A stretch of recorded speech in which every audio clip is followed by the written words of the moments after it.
Welcome to the Capital News. I'm your host, Alex Karitis. Today is Tuesday, May 5th, 2020. Thank you so much for joining me. I guess that means it's Cinco de Mayo. Title of today's podcast, it's a question, War Propaganda Beginning. We're going to cover a few stories. Venezuela is going to again make the top of the list. Do we have a modern-day Bay of Pigs? We'll get into that. Discuss market performance, COVID-19, the intelligence assessment, which is also a part of this broader discussion as to war propaganda. And remember, this does not mean that it has to be a hot, kinetic war with military, ammunition, guns blazing, navies, air forces. It doesn't have to be like that.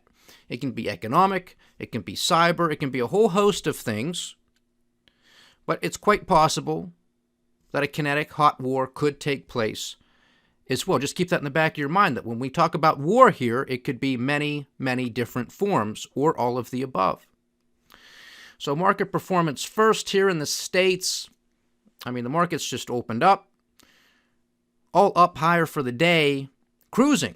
They were at cruising altitude, and at the end of the day, they sold off. Still up for the day, but they all sold off. In the futures trading right now, we have the Dow Jones and the S&P 500 both flat. The NASDAQ 100 is trading up about 0.4% across the pond. In Europe, all the markets were up. Of course, yesterday they were down big. They're up big today, up 2%, pretty much across the board. Australia is currently down about 0.7%. On the commodity front, big day in oil, big. So much that Thunder Thumbs had to come out and pretty much congratulate himself on getting those oil prices back up. WTI trading at $24.58 a barrel. Brent, the international metric, is at $30.91 a barrel. Natural gas continues to be north of $2, trading at $2.07 per million British thermal units.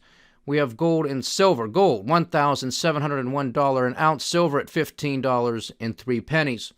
Now back to the WTI, those oil prices getting back up there, and the president applauding this.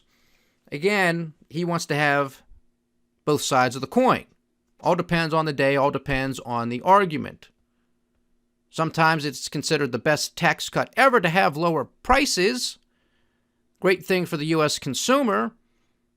And now this time around, no, it's not good for the energy sector to have these low prices. So somebody's got to take a hit, somebody's got to take a bath, somebody has to get bailed out. And of course, we know from the president's remarks, from Steven Mnuchin's remarks, the Treasury Secretary, that the energy sector will get bailed out. We already know that this was basically going to take place regardless, because we know that the Federal Reserve is getting ready. They haven't done so yet, but they're getting ready to start purchasing junk bonds. And of course, the energy space takes up a lot of that junk bond market. So connect the dots here, people. It was already in the works. With your money, but don't worry about it. You're going to get $1,200. Sit down and shut up. On the bond front, U.S. 10-year Treasury note up, trading at 0.66%. So, is there a sell-off in the bond market to get these yields a little bit higher? Is it a risk-on event? We're going to start printing Great Depression. You can't. You're either going to laugh or you're going to cry. That's the environment we're in. We are going to start printing, and in some cases we already have started to print economic data that is as bad, if not worse, than the Great Depression. And the month of April was one of the best months in the stock market ever. Ever. We are in a recession. We are likely headed for a depression, and the stock market just yippee-ki-yay keeps going up, up, up, and away. Because we're printing trillions of dollars. The Federal Reserve is printing trillions of dollars. The federal government is going to borrow $3 trillion over the next 3 months. Money that we don't have. Spend it. Can't afford to do it. Little context, like we said yesterday, that $3 trillion, that's almost 100% of what the federal government brings in through taxation throughout the entire year. $3.5 trillion, all gone in 3 months. You understand why we explain what debt is here on this program? It is theft from the future. It's all it does. It brings forward production and consumption. It's going to take 1 full year 1 full year to pay this off, and that's just for 3 months. And that assumes that GDP and economic growth remains what it was before that generated that $3.5 trillion in government revenue, which is not the case. Corporations are going bankrupt. Small businesses are going bankrupt. 30 million Americans, more than that, are unemployed. Or they have a reduction in pay. So you're not going to generate that type of revenue. We are digging a bigger and deeper and wider hole every single second, and nobody stands up and says enough is enough. Nobody questions it. Nobody says it's outrageous.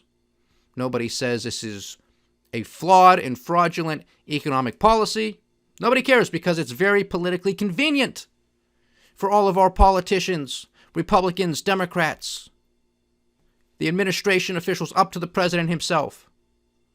Let's just print the money. Let's just borrow it. Nobody wants to buy it, but the Fed will.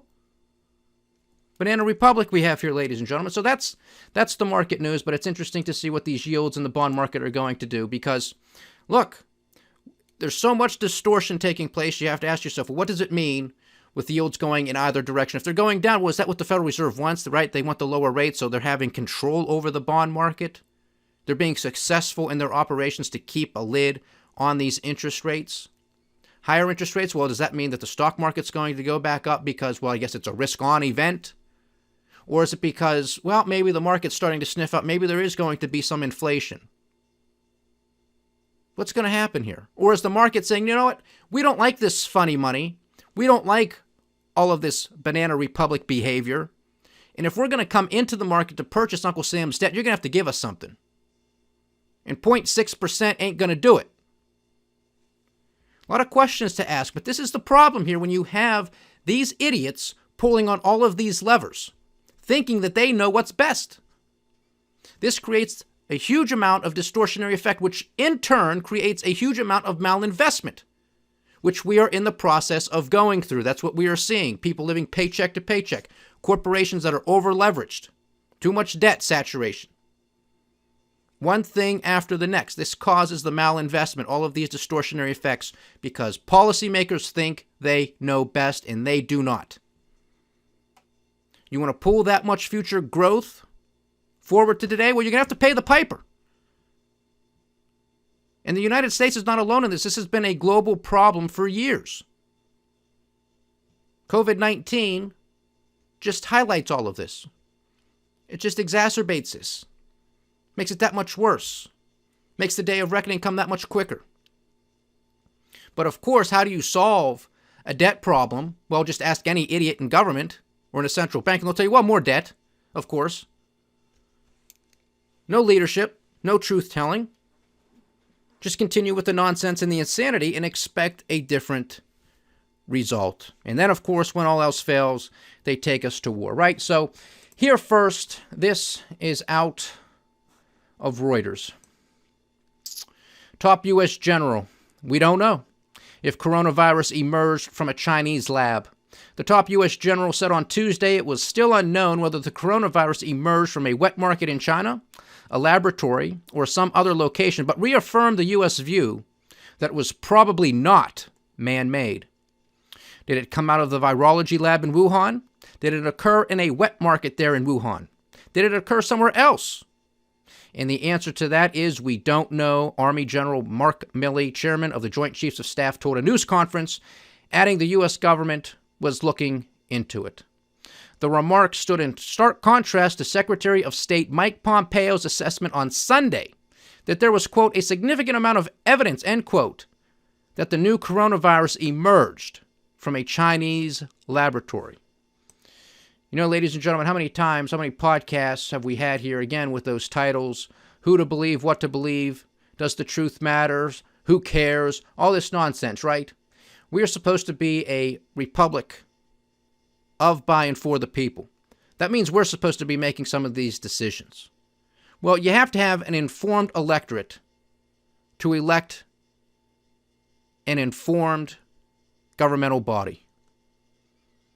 We get all of these different stories from people within our own government at the highest levels, Secretary of State, in line to become the Commander-in-Chief, Joint Chiefs of Staff. These aren't some underlings. These aren't some interns. These are the highest levels of government. These are the people that are supposed to keep our most secure secrets, telling us different things. Who to believe, what to believe. Doesn't matter. Oh, the consequence, by the way, we could be in some sort of we could be in war. It could be a war. It could be military. It could be a bio war. It could be a chemical war. It could be economic warfare. It could be cyber warfare. Secretary of State will tell us one thing, Joint Chiefs of Staff and some others will tell us another. Is this just a game? Is this just good cop, bad cop? Because haven't the rules reversed if that's the case? Isn't the Defense Department usually the bad cop? Because he's the ones with all the guns. Isn't the State Department usually the good cop? Because they're the ones who are supposed to be diplomatic. So, oh, wait a minute. You can talk to us here at the State Department, and we can solve this peacefully and civilly, or I can show you what they're cooking up over there at the Defense Department. So what's going on here? Because you hear the same stuff from Mike Pompeo that's pretty much what the president is also saying or hinting at. He's very good at hinting at certain things, isn't he? And it's not going to take much to get people in this country all jacked up about China and this virus. What did they know? When did they know it? Was this out of a wet market? Was this out of a lab? Was it intentional? Was it accidental? Very easy. People are going to connect the dots they want to connect because it's what they want to believe. That's why there is no leadership here. So many conflicting stories. If this is a game, then let them go fight it. If it's just a game to them. Because unfortunately what's going to happen is a bunch of young people are going to be sent to die somewhere. That's what happens. These idiots never go.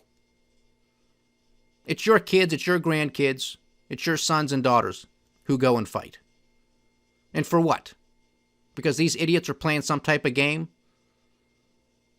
It wasn't that long ago, ladies and gentlemen, the Bush administration, slam dunk, Mr. President, Saddam Hussein has weapons of mass destruction. Not there. Hundreds of billions of dollars later that we didn't have then, don't have now, spent, gone, ruined. Lives destroyed. People turned into refugees. People killed. Is this what we're supposed to be doing? Does this sound right to you? But here you have it. So they're just setting the stage. Back and forth. We don't know. Oh yeah, there's significant evidence. This is what our government tells us. Are we supposed to believe them? What else do we have here? Oh yes, the modern day Bay of Pigs. Some of you may have heard this. Venezuelan authorities detain U.S. citizens allegedly involved in an incursion. This is also out of Reuters.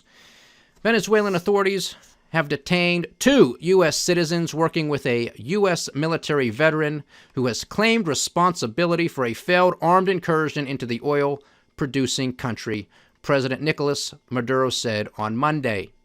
In a state television address, Maduro said authorities arrested 13, quote, terrorists on Monday allegedly involved in a plot he said was coordinated with Washington to enter the South American country via the Caribbean coast and oust him. Remember, ladies and gentlemen, one man's terrorist is another man's patriot.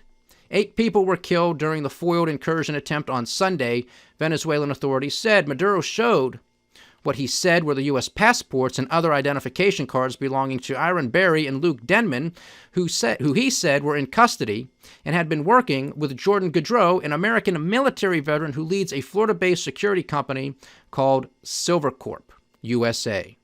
Quote, they were playing Rambo. They were playing hero, end quote, Maduro said, adding that Venezuelan authorities had caught wind of the plot before its execution. Gaudreau, who identified himself as an organizer of the invasion on Sunday, told Reuters on Monday that Berry and Denman were also involved. Quote, they're working with me. Those are my guys, end quote. The State Department did not provide any immediate comment on the alleged arrests. U.S. officials have strongly denied any U.S. government involvement in the incursions. Now, also, ladies and gentlemen, just understand, I do believe there is a $15 million bounty on Maduro. So these guys could have been acting as mercenaries. Former Green Beret, by the way.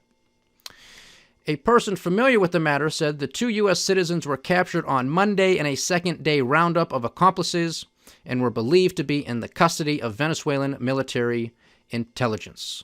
Opposition leader Juan Guaido cast doubt on the government's version of Sunday's events, insisting Maduro is seeking to distract from other problems in recent days, including a deadly prison riot and a violent gang battle in Caracas.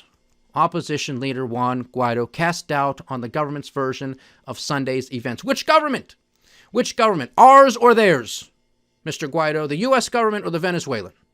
Remember, this is the guy who announced himself El Presidente in the town square, who was the guest of honor of the president this year during his State of the Union address.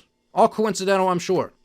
Guaido's communications team on Monday denied media reports that Guaido had hired Silvercorp to remove Maduro by force, adding the opposition leader and his allies, quote, have no relationship with or responsibility for the actions of the company Silvercorp, end quote. In a statement on Monday evening, Guaido's team said, quote, we demand the human rights of the people captured in recent hours be respected, end quote. Washington has imposed tough economic sanctions against Venezuela in an effort to oust Maduro, whom it accuses of having rigged elections in 2018.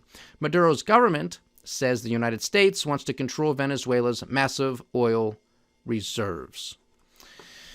There you have it, ladies and gentlemen. Once again, all of the saber rattling, all of the fooling around in these countries, we have no business meddling in. But that's what we do. Not learning our lesson, evidently, so we can go spend millions and billions and trillions of dollars that we don't have, messing with some other people's government and lives. Of course, if it happened here, we wouldn't tolerate it for a second, but it's perfectly okay for us to do it elsewhere, and we wonder why so many people dislike the United States of America. Geez, that's a head-scratcher, isn't it? Unbelievable. Modern-day Bay of Pigs. It could be. It could be. Now, it's going to be very interesting what happens with these 2 gentlemen who were arrested and the others, right? What are we to do? Will there be some back-channeling between our State Department and the Foreign Office in Venezuela? Will there be some covert action by current Green Berets or Navy SEALs or some other secret or special operations force here in the United States to go get these guys out of custody? What will take place?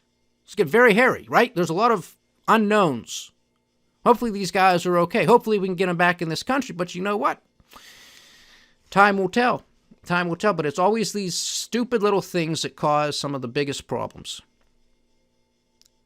I don't know how many times I have to say it. So that's why I'm calling this episode War Propaganda Beginning. Because you got the COVID-19, which we said was going to be something. The blame game was going to start heating up, and that's exactly what's been taking place. That was no surprise. That's no shock. And also, you have to understand, this is 2020. It's a presidential election year. So this is strong politics for the president. He knows how to hint very well at these things, the blame game. And this isn't just something from this president. This is what all politicians do. Okay, the Chinese are going to be blaming us. They're going to be blaming the Europeans, already doing it. The Europeans are going to be blaming the Chinese. This is just going to be a huge finger-pointing exercise. Where the chips fall, we don't know. We hope it is not war. But if history is any guide, there's going to be something that takes place. And don't be surprised if things are already taking place, right? Proxy wars, economic warfare, cyber warfare, all the stuff in the shadows, right? Here's another one on the war front. Israel vows to pursue Syria operations until Iran leaves. Well, good luck with that one. Israel will keep up its operations in Syria until its arch-enemy, Iran, leaves, Defense Minister Naftali Bennett said Tuesday after strikes on Iranian-backed militias and their allies killed 14 fighters. Israel has launched hundreds of attacks in Syria since the start of the civil war back in 2011, targeting government groups, allied Iranian forces, and fighters from Lebanese militant group Hezbollah. The Jewish state rarely confirms details of its operations in Syria, but says Iran's presence in support of President Bashar al-Assad is a threat and that it will continue its attacks. Bennett, speaking to the state-owned Con 11 television news channel, did not claim Israeli responsibility for the latest overnight strikes on Syria, but he said, quote, Iran has nothing to do in Syria, and we won't stop before they leave Syria, end quote. The Britain-based Syrian Observatory for Human Rights War Monitor said the strikes came minutes after Syrian air defenses intercepted Israeli air raids over the north of the country. A spokesman for the U.S.-led coalition battling the Islamic State group said it was not responsible for the raids in the desert near the eastern Syrian town of Mayadin. Bennett said Iran was, quote, trying to establish itself on the border with Israel to threaten Tel Aviv, Jerusalem, and Haifa, end quote. His allegation is not new and has often been made by Israeli officials. This is our life we are talking about, the life of our children. If we allowed them to settle in Syria in a year, we will wake up with 10,000 missiles, 20,000 missiles that would put us in danger. Nothing like a lot of fear-mongering to get your justification for more warfare. Right. Quote, for them, it's an adventure. They're 1,000 kilometers away. It's their Vietnam in a way, Bennett said. The Israeli defense minister said Iran should be more concerned with its own citizens and mounting domestic problems. They have enough problems at home with the coronavirus and the collapsing economy. Of course, the coronavirus is making the economic sanctions that the United States has on Iran that much worse. And of course, we were talking last week, gold, oil, and war, with how the Iranians were assisting the Venezuelans with some oil refinery capacity, and how that trade was compensated for in gold. In gold. So are they attempting to circumvent the U.S. dollar? Are they attempting to circumvent all fiat currencies? Or is Venezuela trying to get their gold out of their country because they think something's happening? A combination thereof. All this stuff is interconnected. Have to pay attention to all of it. And then lastly here, this is more back to the financial front, but something that was interesting today. This is out of the BBC. German court criticizes European Central Bank crisis bond buying. This could be very big. Now, there's still a few months for everything to play out, but this made some news today. Germany's top court has ruled that the European Central Bank's mass bond buying to stabilize the Eurozone partly violates the German constitution. The ruling relates to government debt worth 2.1 trillion euros, bought by the ECB, the European Central Bank, since 2015, but not purchases in the coronavirus crisis. The Constitutional Court in Karlsruhe says there is not enough German political oversight in the purchases. Germany's Bundesbank carries the most weight in the ECB's decision. Later, the EU's executive appeared to play down the ruling by stressing that the EU law takes precedence. Quote, notwithstanding the analysis of the decision of the German Constitutional Court today, we reaffirm the primacy of the EU law, says a European Commission spokesman. In 3 months' time, the Bundesbank could pull out of the ECB's bond purchases. That is the deadline that the judges have set for the ECB to give a valid explanation. Italy is among the countries most reliant now on ECB bond purchases because of the severe economic impact of the coronavirus pandemic. Again, looking for the coronavirus as a convenient excuse to justify the unjustifiable. More money printing. Doesn't matter if it's here in the Federal Reserve in the United States. Doesn't matter if it's in Europe with the European Central Bank.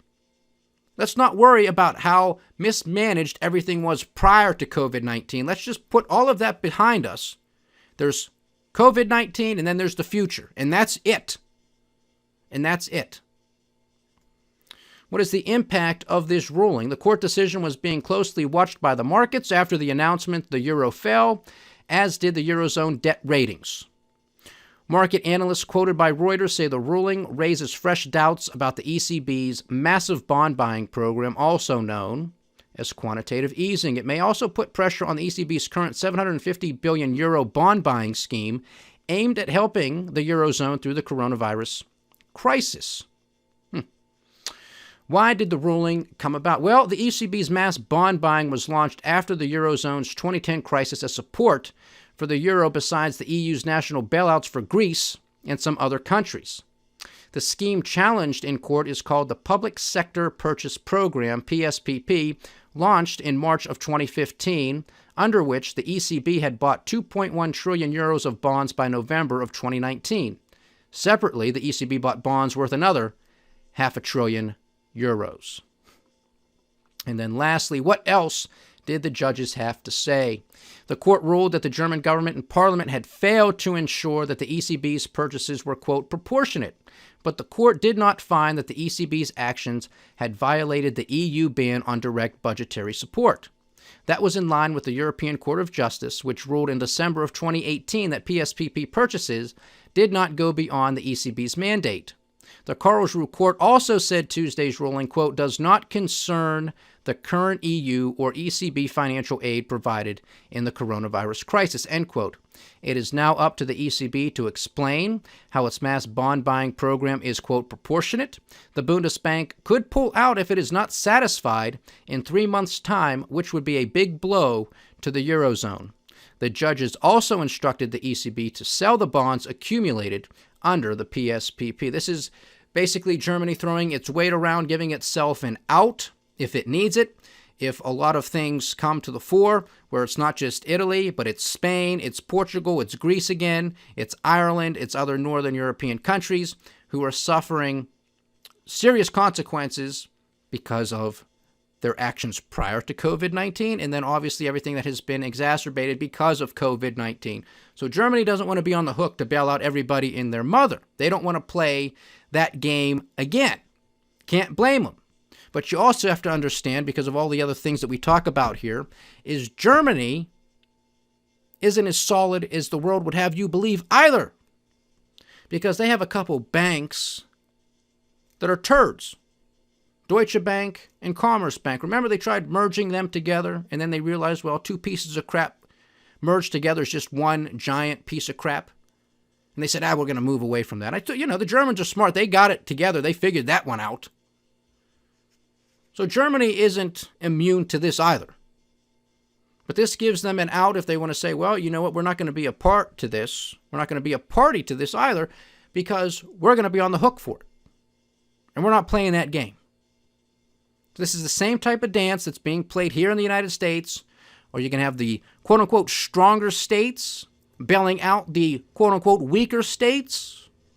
Well, where do you draw the line? It's perfectly okay to continue to bailing out Commerzbank or Deutsche Bank or anybody else on the corporate front, but when it comes to bailing out or assisting other countries, other states, what have you, that's where they draw the line in the sand. Tells you who owns who, doesn't it, ladies and gentlemen? Tells you who they're working for, doesn't it? And that's not the people. It's those corporations and who lines their political coffers. And then lastly, poor people of Africa, the African locusts are still there. They have now multiplied by a huge factor. They are now about 1 trillion in number. The next batch, if they make it, and it looks like they will, could be here by June or July. And typically, every type of generation has the ability to multiply by a factor of 20. So we're already at a trillion. I mean, this is going to overtake the U.S. national debt before we know it. So these poor people. Now, there was some good news in one of the articles that I read, because these guys are so small, these locusts, that they are pretty much just taken with the wind. And right now they've been taken away from a lot of the farmland, but just as quickly as the wind took them away, they could bring them back. But with everything that's going on, with the global shortages in food, with COVID-19, with the borders being shut down, so many of these nations who are affected by these locusts are not getting the assistance that they need. This puts millions of people in harm's way when it comes to the real likelihood of further famine, which we talked about last week as well, from the UN predicting multiple famines throughout 2020, which is something that we have been discussing here for quite a while, unfortunately. So all of that war propaganda beginning, I think it's already begun. I think it's been here for quite a while. I think now it's starting to pick up. I think if and when the economy starts to reopen, all of the scapegoats, all of the finger pointing, once the political year, the presidential election starts picking up steam again over the coming months, a lot of finger pointing is going to take place. So buckle up. Buckle up and be prepared. Thank you so much for joining me. Please like, share, subscribe. Get the word out. Leave your comments. We do love hearing from you. Stay diversified, stay vigilant, and stay with the Capital News. I am Alex Criss. Godspeed.